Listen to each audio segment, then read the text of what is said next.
Hey guys, welcome back to the podcast. This is Cassidy, and I'm talking with Abigail today about the earth. And it's going to be a really interesting conversation about why do we need to care for the earth? Where's our part in taking care of the earth as believers? Yeah, absolutely. As we get into this, you might start thinking like, oh, Christians and the environment or the environmental movement. And, it does become very controversial and it becomes a very divisive topic, unfortunately, where, people will go to both extremes. And I think that sometimes as Christians, we look at it and we say, well, I'm just going to stay quiet on this. Or there are certain areas where we feel are kind of taboo, and so we just don't learn anything about it. Yeah. And, I think that the more that we learn about creation, the more that it should point us to our Creator, God. And God is the Creator. And, Cassidy has made good emphasis on we need to be worshiping the Creator and not the creation.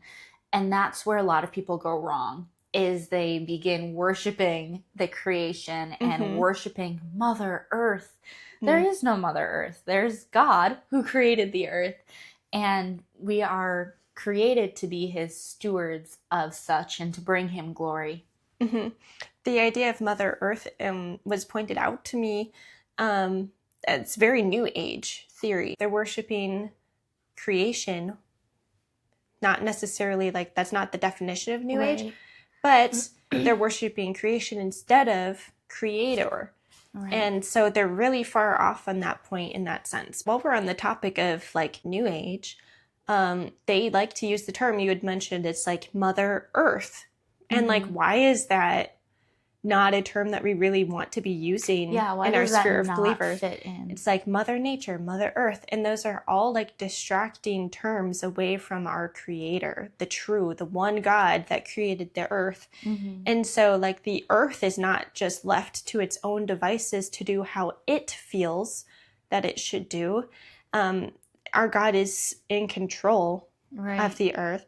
And although the earth is in a constant state of decay, that doesn't mean that it's left to its own devices. Like that was the fall of man, the fall of sin coming into our world.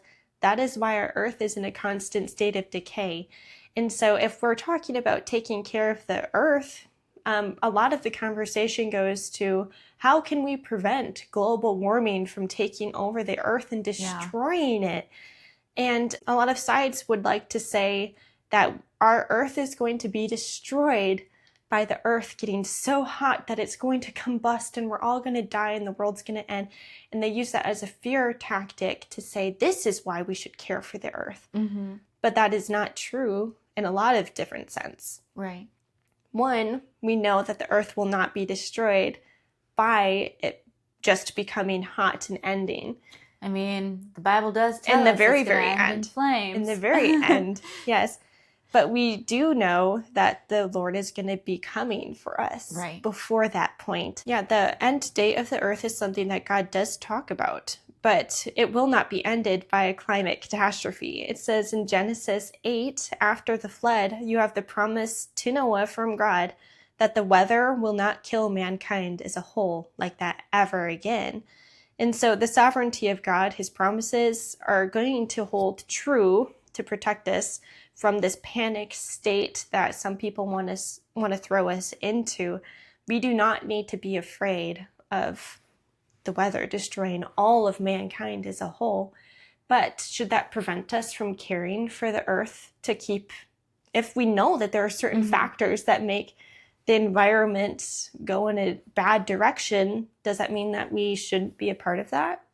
Yeah, I mean, I think that unfortunately that is where a lot of Christians end up going, where they say like, oh, either one of two things is like, oh, God is in control. There's nothing that humans can do to thwart his plan. It's going to happen, so it doesn't really matter. Or on the flip side, in Revelation, it talks about, after the tribulation time and after God has created a new heaven and a new earth, how he will destroy the earth. And so then that will be the other thing that Christians say is, well, the earth is all going to burn up anyways. The Lord is going to destroy it. So it really doesn't matter what we do. which is both of those mindsets are not good stewardship. Yes. The Bible talks about a lot of different stewards, and the faithful steward and the unfaithful steward.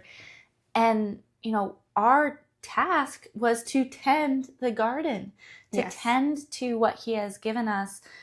And, a lot of us forget that some of the greatest American conservationists were Christians.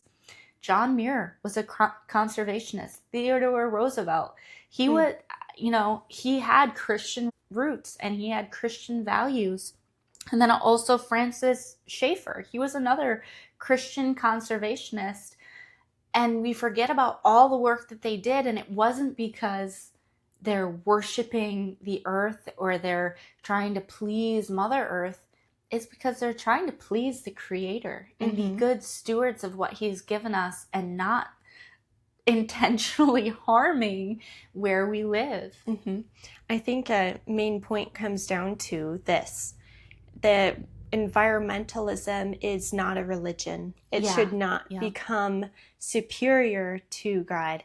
And so we all are going to worship something, and this should not come before worshiping our God or making it an idol. And so that's where we need to be careful to avoid that. I think that is a really, really important point, is that it should not become our religion. And I do think that is where some people fall into. They have nothing else that they hold on to. They don't really believe in God. They don't worship God of heaven. And so that becomes their religion. That becomes what they live for. And again, another issue with going so extreme into that environmental movement is many of those individuals, they become anti-human as well, where the earth's value is far superior to human value. That's where we see these movements of genocide come in, and these movements of, we need to lessen the population. Exactly. That's been all throughout history. And many of those individuals and many of those movements have been inspired by save the planet, save the earth. And that is really a satanic belief of let's kill the people to save the trees. So I kind of want to bring us into, a couple months ago at this point, I was listening to a sermon series by Chip Ingram, and I was actually looking for something completely different. But I thought, the church and the environment, that's really interesting. And he had 6 points that I thought were just wonderful. He brings in 6 truths that we can find in the Bible about the earth. So the first truth is that the earth belongs to God. In Psalm 24, verse 1, it says that the earth is the Lord's and the fullness thereof. The second truth that we find about the earth in the Bible is that God appointed mankind dominion over the earth. Yes. We see this in Psalm 115, verse 16, as well as Genesis 1:28, where the Lord says, and you will have dominion over the fish of the sea and the birds. Number 3, the truth that we find about the earth in the Bible is that the earth has intrinsic value and has character and beauty. Can you do a definition for me? Intrinsic. Intrinsic. It is this deep and unchangeable. Okay. So there's this deep and unchangeable truth and value in the earth. Psalm 19 says, the heavens declare the glory of God, and the firmament showeth his handiwork. This is going back to, why did God create the earth? Right. The purpose was to glorify him. And if that's what the purpose is, then it's valuable. God says it's important. That's the job and purpose that he gave. And so we should beautify the earth. We should be good stewards of it, and, maybe try to avoid turning everything into a concrete jungle. It's just not beautiful. It's not edifying to the earth. The fourth truth about the earth found in the Bible is that mankind is placed in the middle of created hierarchy and are uniquely responsible to God for the plants and the animals. Psalm 8, 3-4. We're right in the middle of it. The hierarchy is not like, oh, the oceans are above man, and then the trees come, and then, no, like, it's mankind. That's probably the biggest thing of what makes the earth so special. But then we've got this special job to take care of the plants and the animals too. The agricultural world is not perfect. I believe that agriculture is very, very important, and it's very important when it comes to taking care of the environment. I grew up in agriculture, but you know what? I know that it's not perfect, and unfortunately there have been terrible stewards that are in the ag world, and we see that, the mistreatment of animals. We see the terrible housing. The Lord said, yes, eat the meat. Mm-hmm. I'm not here to say that you can't eat meat.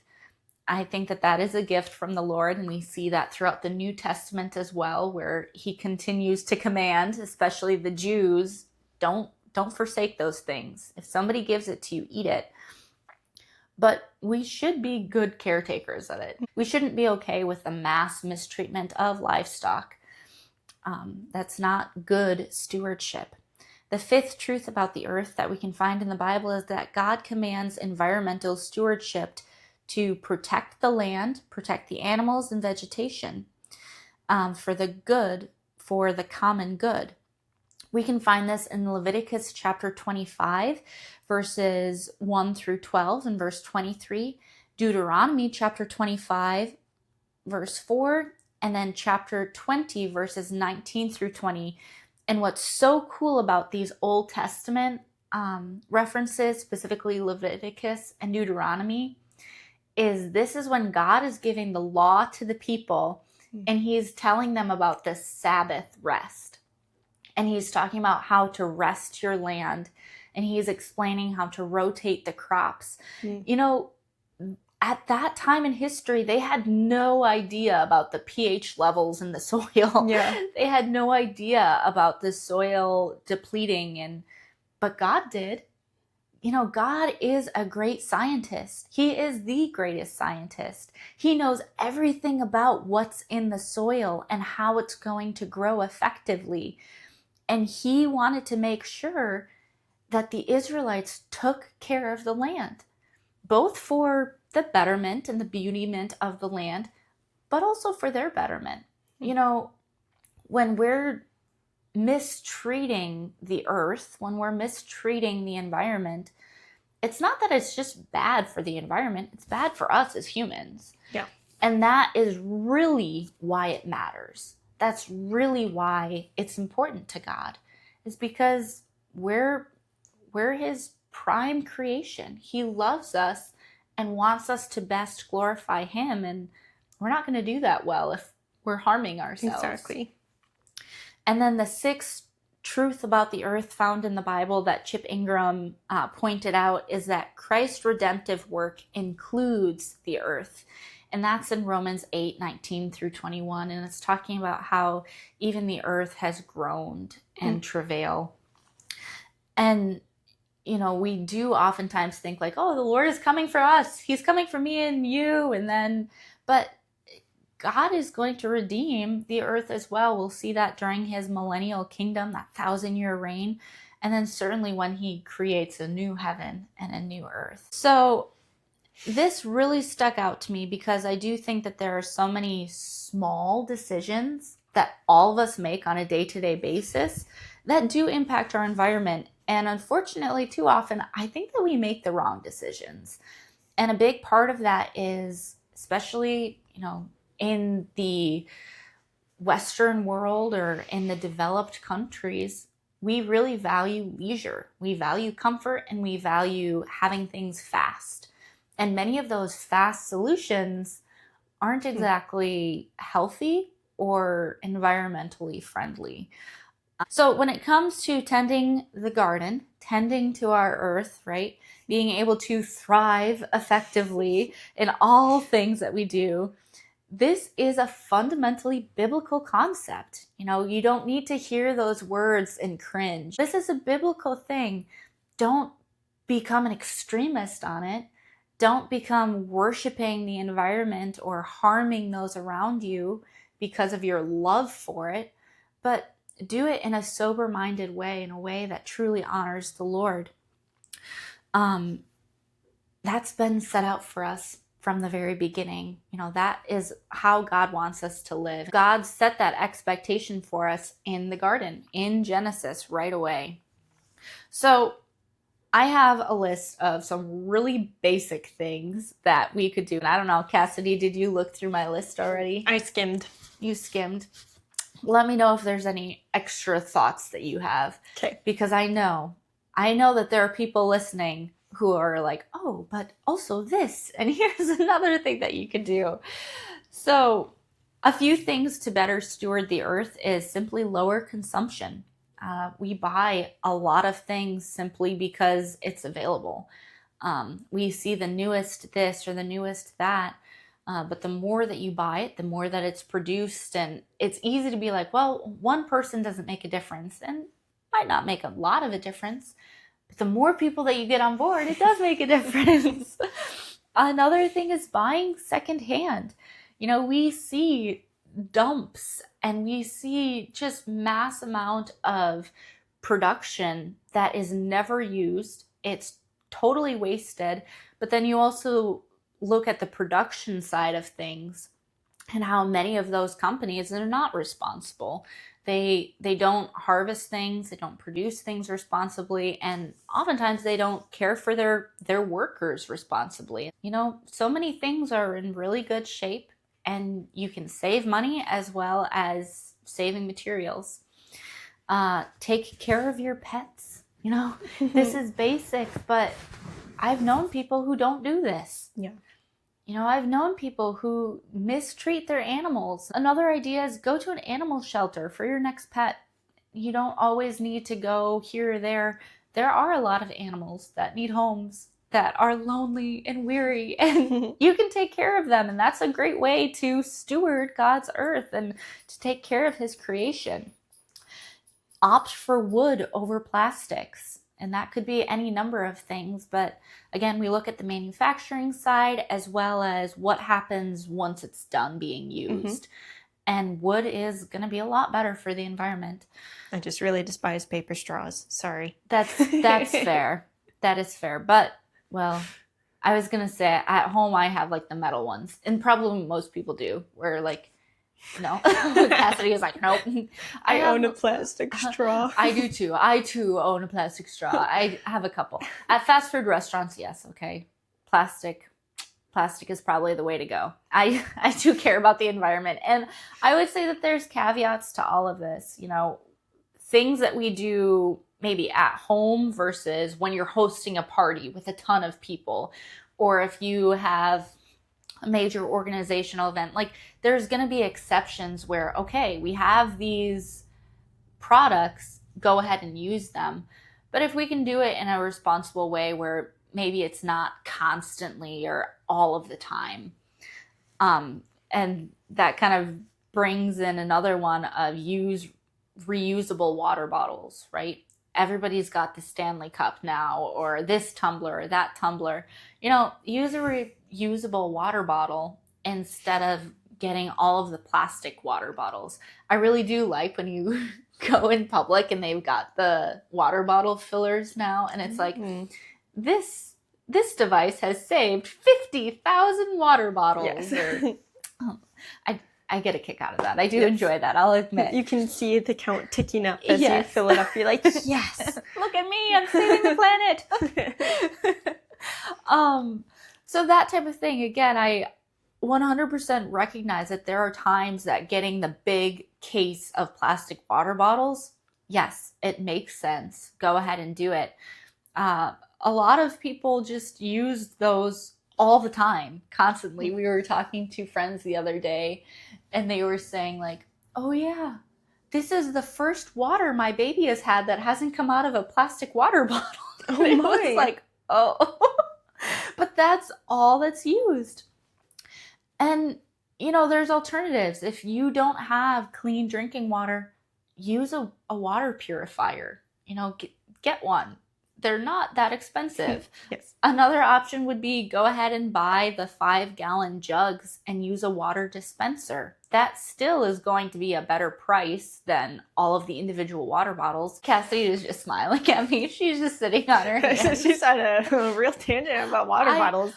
It's fine. I am. We lived off of water bottles before we got our water purification system in our house here. And it's better. It's so much better. Yeah. Yes. No, I'm getting a kick out of I know. Well, I'm coming for you, listeners. I'm stepping on everyone's toes. Another thing, again, we're talking about, these are like the basic, just ideas of what can you do right within your sphere to improve the environment. These aren't extreme things, right? Yeah. You can be totally normal and do these things. Sure. You can lower your energy use, okay? Our energy use and the grids, blah, blah, blah, we could really go in the weeds here. Lower your energy use by opening your windows, getting fresh air, or, lowering your heat in your AC use. Buy drink powders over individual bottles. My husband used to be really, really heavy into drinking Gatorade, and I tried doing the drink powder, and he was not there for it. He was like, "Can we please just get the Gatorade bottles?" I can share my favorite electrolyte powder. Yeah. You should try it. It's from Just Ingredients. They have a lot of flavors of electrolyte powder, and it's so much better for you. Yeah, it's actually good. Yeah. And then you're not buying an entire bottle of electrolyte. But Just Ingredients, I think they aren't just online anymore. It's at Target now, I think. Yeah, I think that I've seen those before. And it's actually really good. Yeah. Yeah, so you can, that's another option that you can go for. And I know it's not everyone's favorite. It maybe doesn't taste quite the same, but it's lowering that consumption. Buy less pre-packaged or individually packaged products. You can go ahead and get your full bag of chips for your family or whatever. Recycle. Again, so easy. Turn off your water in between steps. This is another controversial one. It adds something. So when you're brushing your teeth, rather than just leaving the water on the whole time. I didn't know what you meant in between steps. I'm like, what? Like when I flush the toilet? Like, Abigail, are you like a caveman? Yeah. At the end of the day, one flush. No. If you're washing dishes, rather than having the water on the whole time, like you might live in an area that has tons of water and you don't really think about it. But these are those little things that you can do, those mindless things of, hey, I don't really need the water running right now. I'm just going to shut it off. So what are possibly more advanced steps that you can take? You can plant a garden. Wow. Super advanced. Probably a lot of people already do this. But again. But what about the water use? Use a rain barrel. Your gutters come down, catch the water, put it into a rain barrel, and boom. Anyways, plant a garden. Plant native trees and flowers around your house. Those are going to be great. Those are great for the environment that you live in. And they're natural air purifiers. Pick up trash. I know, super tough, but you know what? That is a great thing. And every Thursday when I was teaching my fitness class, we did trash pickup. And it was good cardio. Don't litter, okay? Don't throw your trash on the ground. That's pretty easy. Mm-hmm. You can do a compost pile. Buy low toxic products. Okay, a lot of those products that we have, it does end up back into the soil, or, it goes into wastewater, that sanitation. But a lot of those sanitation plants, they weren't really designed for the amount of harsh chemicals that are now being thrown into our water systems. That's one that I could get in on, Abby. Yeah. She's finally with me. Allow your yard waste to act as natural fertilizer. So I know that some people are really anal about making sure that none of their grass clippings stay on the grass. Like they all go into a grass bag, and it's like, just leave it. It's going to turn into fertilizer. It's like natural compost. Same with leaves, just mow your leaves in the fall and they turn into natural compost and fertilizer. They don't all have to get picked up. I guess if you live in an HOA, then maybe they do, but just let it be, I'm brainstorming episode titles now. Living off the grid with Abby. I'm doing the tame things, okay? Ooh, she has more.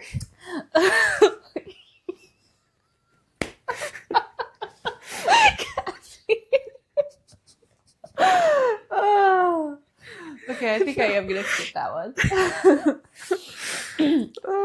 Okay, we're talking about more advanced options, and another one could be do more reusable options at home. You can do cloth diapering, you can use reusable bags, refillable soap dispensers, using menstrual cups or period underwear. All of those things, they've got reusable options. And that's what they did 50 years ago. So many of the products that we have, they're nice, but they're extra waste that we weren't adding in 50 to 100 years ago. And I think civilization did okay. We're at the very end of the list. Woohoo! Everybody could clap. Hey, I do have a conservation group link. Okay. So another thing could be get more involved with conservation groups. This could be local, or it could be... I found one. acc.eco. It's a group that takes a more practical approach to taking care of the environment without major government control. Yeah. So we love that. That could be something that you could get into, especially if you do have a passion for the environment. And then learn about major projects and developments that are occurring within your county and get involved as appropriate. Again, as Christians, I do think that we have a responsibility. I'm not advocating to be wild and crazy about it or to be in people's faces, but there are really basic steps that we can certainly take to steward what God has. I just went through this list that's not even exhaustive. There are so many more things that could be added to it that we can do on a daily basis.